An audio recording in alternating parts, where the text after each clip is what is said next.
The morning mist clung to Boston Harbor like a shroud. As Colonel William Prescott adjusted his tricorn hat and surveyed the earthworks rising from Breed's Hill, it was June 17th, 1775, and the air itself seemed to crackle. With the tension that had gripped Massachusetts Bay Colony for months, the sound of pickaxes and shovels rang through the pre-dawn darkness, as more than 1,000 colonial militia worked feverishly to complete their fortifications before the British could respond to this bold provocation.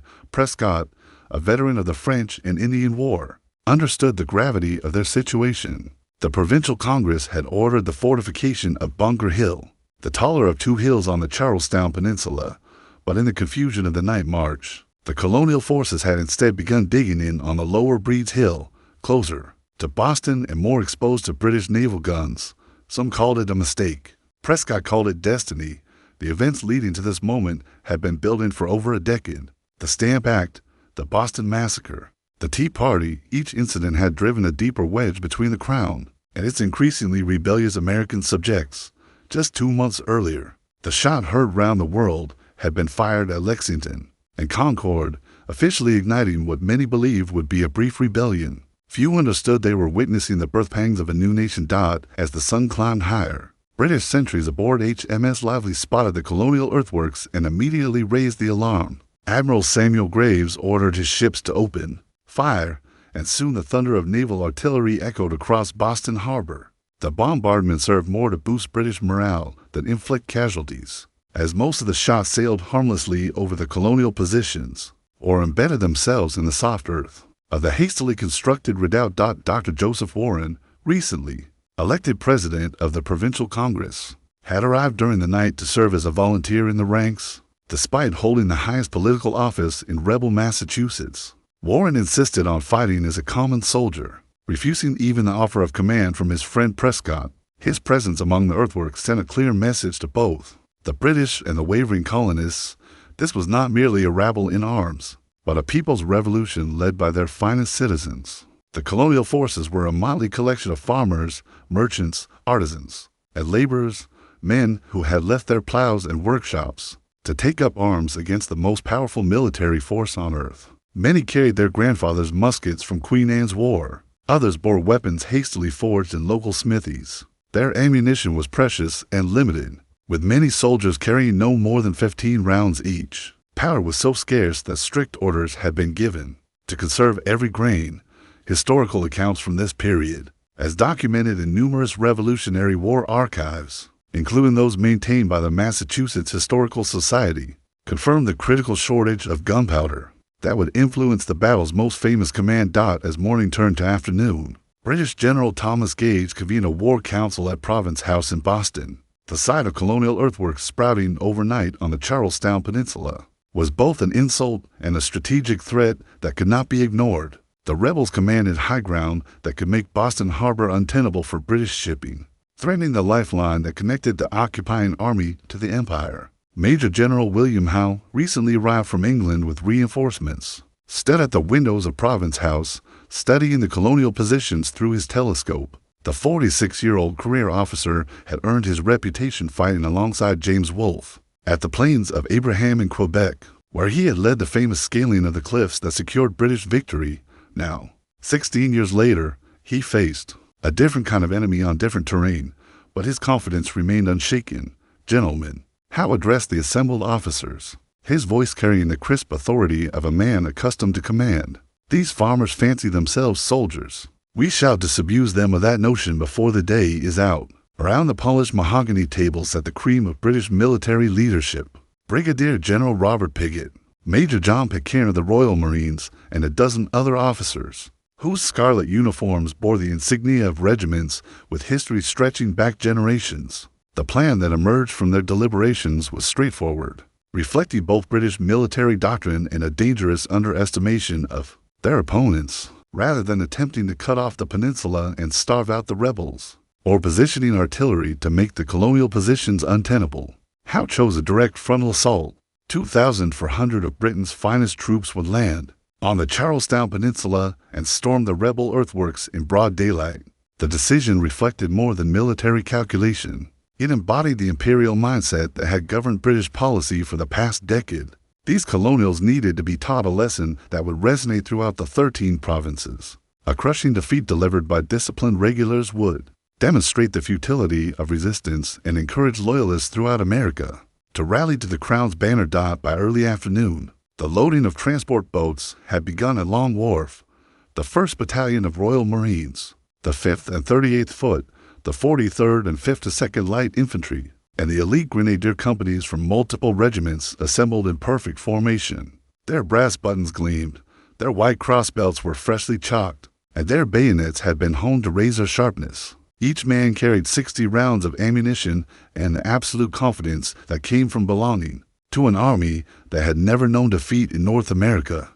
Meanwhile, across the harbor on Breed's Hill, Colonel Prescott watched the British preparations through his own glass. The sight of so many red-coated professionals forming up for battle might have intimidated a lesser man, but Prescott had fought British regulars before during the French and Indian War, serving alongside them rather than against them. He knew their strengths, discipline, training, esprit de corps, but he also understood their weaknesses. Steady, lads, Prescott called to his men as British artillery renewed its bombardment. Let them come, we've good ground and stout hearts.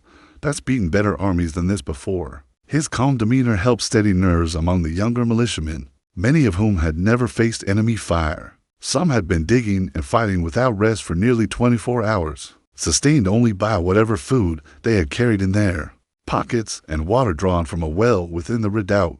The colonial commanders faced a crisis that went beyond mere numbers. Intelligence reports suggested that British reinforcements continued to arrive, while their own forces were scattered across eastern Massachusetts. Worse, ammunition remained critically short, with some estimates suggesting they had enough powder for perhaps one sustained engagement. Every shot would have to count, every volley carefully timed and aimed with precision that amateur soldiers rarely possessed. Dr. Warren moved among the men, offering encouragement and medical attention where needed. His presence continued to inspire the defenders, though privately he harbored few illusions about their chances. In letters written that morning, he had spoken of the possibility that this day might be his last, yet he remained determined to stand with his fellow colonists rather than seek safety in flight. The afternoon sun blazed mercilessly as 28 barges loaded with British troops pushed off from Boston's North Battery. Major General Howe stood in the bow of the lead vessel, his scarlet uniform immaculate despite the June heat, watching the Charlestown Peninsula grow larger with each stroke of the oars. Behind him, in perfect formation, floated the pride of the British Empire, seasoned professionals who had conquered half the world and never doubted they would conquer the other half. The landing at Moulton's Point proceeded without opposition, exactly as Howe had predicted. The rebels, it seemed, lacked the tactical sophistication to contest an amphibious assault. As the first companies splashed ashore and formed up in textbook fashion, their officers began to share Howe's confidence that this would be a brief and decisive action. The colonial earthworks, impressive though they appeared from a distance, were clearly the work of amateurs who understood little about proper military engineering. Colonel Prescott watched the British deployment through his spyglass, noting the mechanical precision with which they formed their battle lines. The sight was both magnificent and terrifying.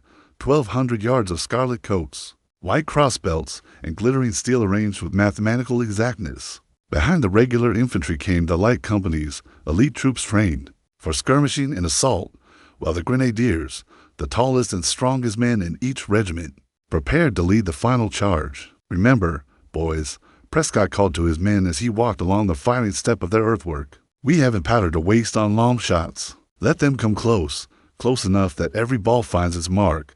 The colonial position, while smaller than originally planned, offered excellent fields of fire down the slope toward the landing area. Prescott had positioned his best marksmen along the walls, men who could drive a nail at 50 paces and had spent their lives hunting in the dense forests of New England. It was then, according to multiple eyewitness accounts, that either Prescott himself or possibly Colonel Israel Putnam delivered the command that would echo through American history: "Don't fire until you see the whites of their eyes." The exact attribution remains disputed by historians, but the tactical wisdom behind the order was crystal clear. With limited ammunition and facing professional soldiers, the colonials could afford no wasted shots. The British advance began at precisely 3 o'clock in the afternoon. Howe, having decided to lead from the front, placed himself with the light infantry on the British right, while Brigadier General Piggott commanded the assault on the left. The plan called for a coordinated attack along the entire front, with the light companies attempting to outflank the colonial position, while the main body delivered a crushing blow to the center of the earthworks. As the Scarlet Lines began their advance up the slope, their regimental bands struck up the white cockpit, the martial music echoing across the peninsula and floating over Boston Harbor. To the thousands of spectators who had gathered on rooftops and church steeples to witness the battle, the sound of fifes and drums, combined with the rhythmic tramp of hundreds of boots moving in perfect unison, created an almost hypnotic effect that had broken the nerve of countless enemies throughout the empire. But the men crouched behind the earthworks on Breed's Hill were not easily intimidated. These were descendants of Puritans who had faced down the wilderness, survivors of King Philip's War, veterans of frontier skirmishes where a moment's hesitation meant death. They gripped their muskets with steady hands and sighted down the barrels at the approaching enemy, waiting for the command that would unleash their carefully hoarded firepower. Private Peter Salem, a freed slave fighting with the Framingham militia, checked his powder charge one final time and selected his target, a British officer, whose gorget gleamed silver in the afternoon sun. Beside him, 18-year-old William Diamond whispered a prayer his mother had taught him, while old Samuel Whitmore, past 70 and the eldest man in the redoubt, simply waited with the patience that came from a lifetime of hunting. The British advance up Breed's Hill proceeded with the mechanical precision that had made the King's forces feared from India to the Caribbean. Each company maintained perfect alignment, officers using their spontoons to dress the ranks while sergeants barked corrections to keep the men in line. The slope was steeper than it had appeared from the landing site, and the afternoon heat was beginning to tell on men carrying 60-pound packs. But discipline held firm, as it had through countless battles across the continents. Major John Pitcairn, the same Marine officer who had led British forces at Lexington Green 2 months earlier, commanded the left wing of the assault. A veteran of 25 years' service, Pitcairn had never doubted the superiority of British arms over colonial militia. These farmers and shopkeepers might show surprising tenacity when shooting from behind trees, but they would surely break when faced with British steel in the open. As the distance closed to 100 yards, then 80, then 60, an unnatural silence fell over the battlefield. The British advance never wavered, but officers began to notice something unsettling about the colonial position. No panic, no wild shots, no men fleeing from the earthworks as had happened at every other engagement with American militia. Instead, the rebels waited with an ominous patience that suggested either cowardice or something far more dangerous. Colonel Prescott moved along his line one final time, his calm voice carrying clearly in the still air, "Make ready, present, but remember, wait for the command." Along the parapet, nearly 400 muskets came to full cock, their flints sparking against the steel frisons. The sound created an ominous clicking that carried down the hill to British ears, causing more than one redcoat to unconsciously quicken his pace. At 40 yards, individual faces became clearly visible on both sides. British officers could see the grim determination in colonial features, while the Americans noted the confidence that still marked their enemy's bearing. This was the moment of truth, close enough for devastating effect, far enough to allow for reload and a second volley if the first failed to break the assault. Fire! The command erupted from multiple throats simultaneously as nearly 400 muskets discharged, in a thunderclap that shook the ground and sent a dense cloud of white smoke rolling down the hillside. The effect on the advancing British line was catastrophic. Officers who had survived Minden and Quebec crumpled to the earth, while entire files of infantry seemed to vanish in the hail of lead that swept through their ranks like a scythe through wheat. Major Pitcairn, leading his Marines up the left side of the colonial position, took a musket ball through the chest and fell mortally wounded. Around him, his carefully dressed ranks dissolved into chaos as men stumbled over fallen comrades or staggered backward with wounds that would have felled lesser soldiers. The mathematical precision of the British advance evaporated in seconds, replaced by confusion and mounting casualties that no amount of training had prepared them to handle. On the right, General Howe found himself virtually alone, his entire staff either killed or wounded by the devastating volley. A musket ball had torn through his silk stockings, another had grazed his boot, but somehow he remained standing amid the carnage. Looking back down the slope, he could see his proud regiments in full retreat, carrying their wounded and leaving their dead scattered across the bloody grass. The colonial earthworks erupted in cheers as the British fell back toward their landing site, but Prescott quickly restored order. "Reload, boys, they'll be back, and next time they'll know what they're facing." Indeed, the British withdrawal was orderly despite the shock of their reception, and officers were already rallying their men for a second attempt. The rebels had won the first round, but the battle was far from over. Dr. Joseph Warren, still serving as a common soldier despite his elevated political position, helped pass ammunition along the firing line while colonial wounded were carried to the rear. The first assault had vindicated American tactics, but it had also revealed the terrible cost of such warfare. Every shot had indeed found its mark, as Prescott had demanded, but British discipline meant that even a devastating reverse would not end the engagement. The British, regrouping at Moulton's Point, took on an air of grim determination that had been absent during their confident first advance. General Howe, his uniform now stained with the blood of fallen aides, surveyed the wreckage of his initial assault with the cold calculation of a professional soldier. Nearly 200 of his finest troops lay dead or wounded on the slope of Breed's Hill, a casualty rate that would have broken lesser armies. But these were British regulars, and defeat only hardened their resolve. "Gentlemen," Howe addressed his surviving officers, his voice steady despite the disaster they had just witnessed. "We have learned that these colonials can indeed fight when cornered. Very well. We shall accommodate them with a lesson in how the king's soldiers respond to such impertinence." The plan for the second assault incorporated the hard-won lessons of the first. The men would advance without their heavy packs. Light infantry would attempt to outflank the position from the left, and artillery would be brought forward to breach the earthworks. Meanwhile, within the colonial redoubt, the situation was becoming increasingly desperate. The devastating effectiveness of their first volley had come at a terrible cost. Nearly half their ammunition was expended.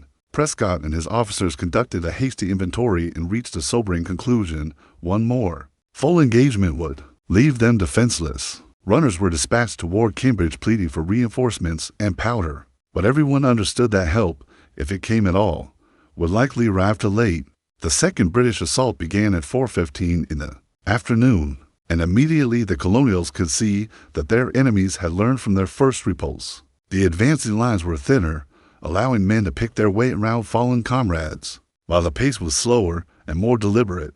Most ominously, British artillery had been repositioned to sweep the colonial earthworks with grapeshot, forcing the defenders to keep their heads down and disrupting their carefully planned defensive fire. Dr. Warren, still refusing any special consideration despite his prominent position in the rebellion, had taken a place in the firing line beside a young farmer from Concord. The two men represented the breadth of American resistance. The educated physician-politician and the subsistence farmer united in their determination to resist British tyranny. As the scarlet lines climbed the slope once more, Warren checked his musket and prepared to sell his life as dearly as possible.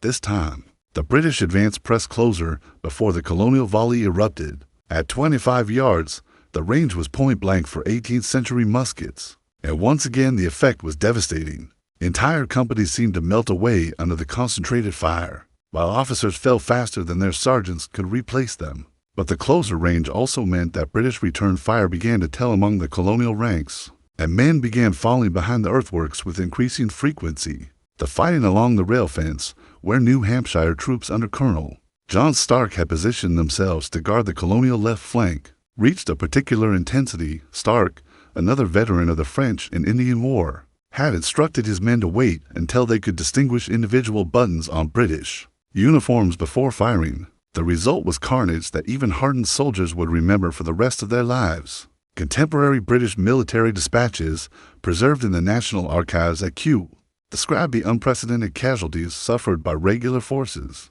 against colonial militia, fundamentally changing London's assessment of the American rebellion. Yet despite their losses, British discipline began to tell.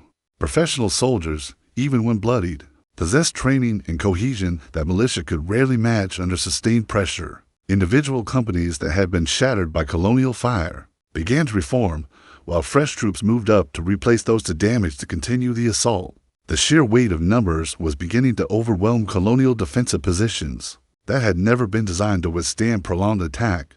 Colonel Prescott, his sword drawn and his voice hoarse from shouting commands, realized that his position was becoming untenable, ammunition was nearly exhausted, casualties were mounting, and the British showed no signs of abandoning their assault despite horrific losses. The second British attack had been repulsed, but barely, and everyone could see preparations beginning for a third attempt. That the colonials lacked the resources to resist. The third British assault began at 5 o'clock under a blazing June sun that had turned the battlefield into a furnace of heat and smoke. General Howe, now personally leading what remained of his shattered regiments, had stripped away all pretense of 18th century warfare's elaborate courtesies. This would be a simple, brutal advance with bayonets fixed and no quarter given.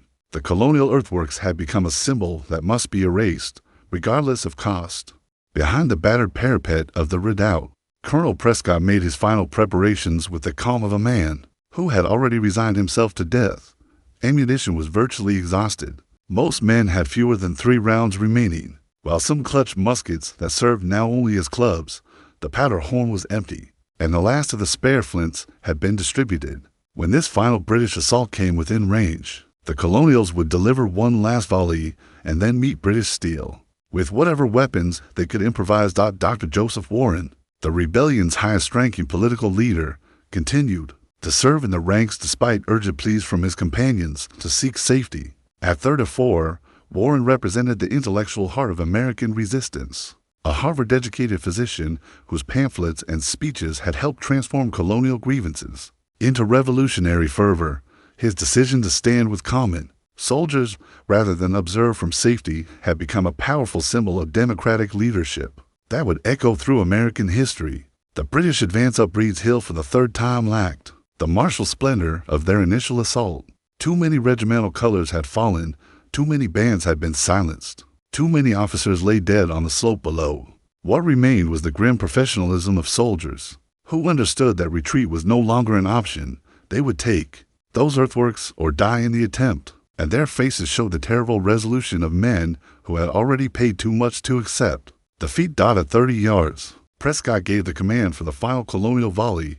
The ragged crash of musketry lacked the thunderous unity of their earlier fire, but it still swept away another dozen British soldiers and staggered the advance for a crucial moment. Then came the inevitable silence as colonial muskets fell empty, and defenders prepared to meet the bayonet charge that would decide the battle. "Stand fast, boys," Prescott shouted as British soldiers swarmed over the parapet. "Show them how Americans can die." The final minutes of fighting within the redoubt took on the savage intensity of hand-to-hand combat as musket butts crashed against bayonets and men fought with stones, fists, and whatever implements they could seize. Dr. Warren, attempting to rally a group of younger militiamen, took a British musket ball through the head and fell among the men he had inspired to resistance. Colonel Prescott, surrounded by British soldiers but still fighting with his sword, managed to cut his way free of the melee and began an orderly withdrawal toward Bunker Hill. Round him, the surviving colonials fell back in relatively good order, their retreat covered by New Hampshire troops who continued to exact a terrible toll on pursuing British forces. The rebels had lost their earthworks, but they had not been routed, and their disciplined withdrawal preserved much of their fighting strength for future battles. General Howe stood among the captured earthworks, surveying a victory that felt more like defeat. Of the 2,400 men he had landed on the Charlestown Peninsula, over 1,000 were casualties, nearly half his entire force. Whole companies had been virtually annihilated, while others existed only as scattered survivors. The capture of a single hill had cost the British more casualties than most European battles, and everyone understood that such losses could not be sustained indefinitely. The Battle of Bunker Hill ended with British forces in possession of the Charlestown Peninsula, but at a cost that fundamentally changed the nature of the American conflict. No longer could London dismiss colonial resistance as the work of a small radical minority. The farmers and shopkeepers who had held those earthworks for 3 hours against the world's finest army had demonstrated that American independence was more than a political slogan. It was a cause worth dying for, defended by men willing to pay the ultimate price. The smoke had barely cleared from Breed's Hill when the true significance of the battle began to emerge. British casualties were staggering. Over 40% of the attacking force, including nearly all the officers who had led the assault.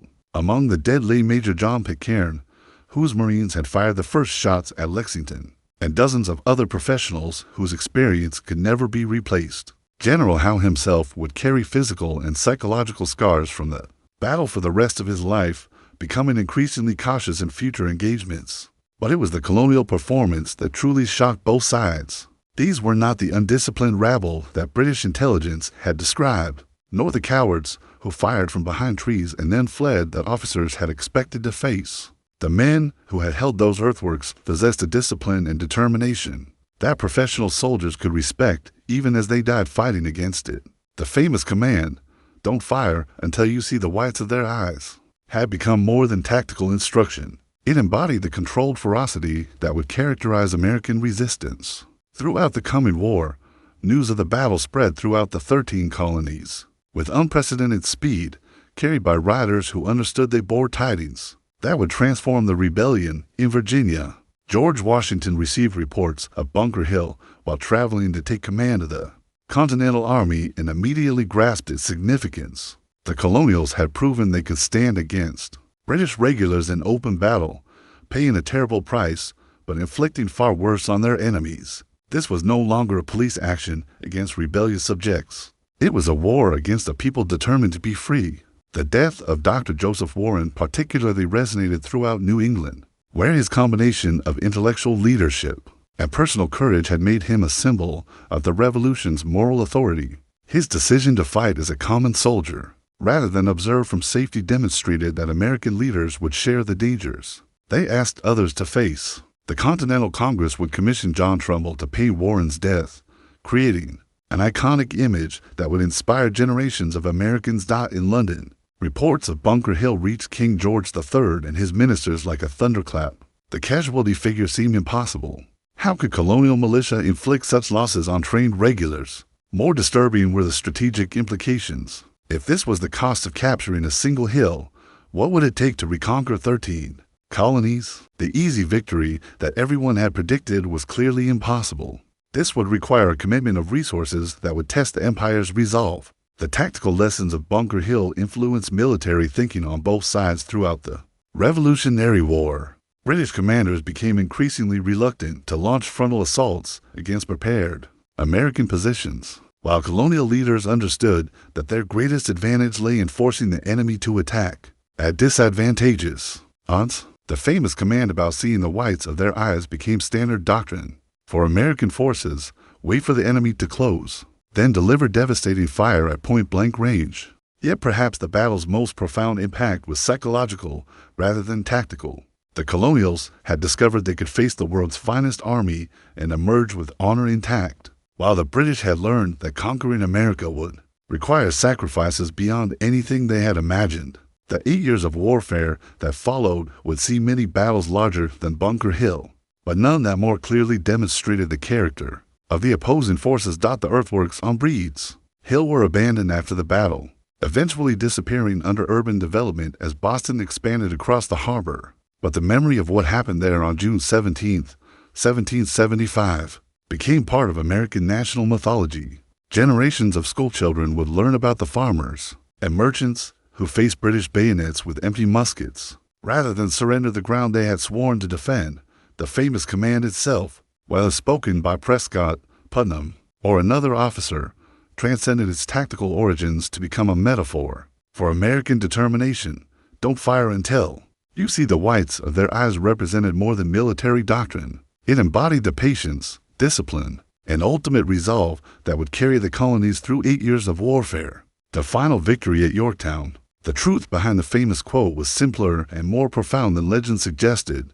It was the voice of free men who had chosen to fight for their liberty, knowing the cost and willing to pay it.